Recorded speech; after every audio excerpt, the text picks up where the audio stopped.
সবুজ গাছপালায় ঘেরা এক শান্ত গ্রামে থাকত দুই বোন, লতা আর মিতা। দুই বোনের মন ছিল একেবারেই আলাদা। লতা ছিল শান্ত, পরিশ্রমী আর দয়ালু,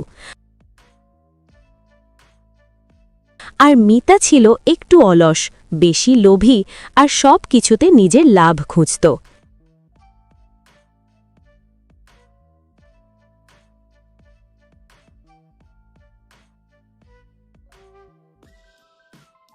গ্রামের শেষ প্রান্তে জঙ্গলের ধারে একটি ছোট্ট কুঁড়েঘরে থাকতেন এক বৃদ্ধা ঠাকুমা। সবাই বলতো তিনি খুব গরিব, কিন্তু খুব ভালো মানুষ। দিন সকালে দুই বোন জঙ্গলে ফুল তুলতে গেল। ঝুড়ি ভরে রঙিন ফুল তুলতে তুলতে তারা হঠাৎ সেই বৃদ্ধার কুঁড়েঘরের সামনে এসে দাঁড়াল।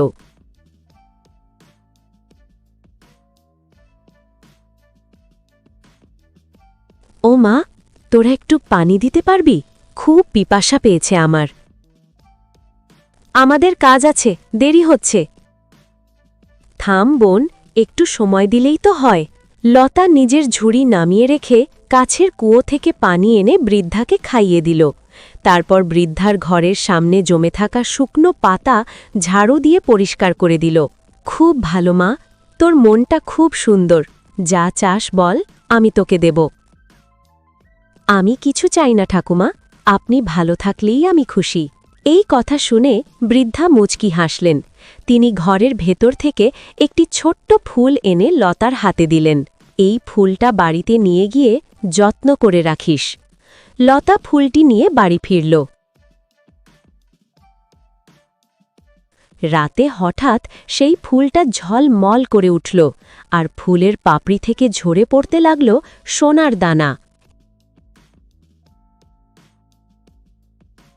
হে ভগবান, এ তো সোনার ফুল! পরদিন এই খবর শুনে মিতার চোখ চকচক করে উঠল। আমি তো জানতামই, আমিও ওই ঠাকুমার কাছে যাব।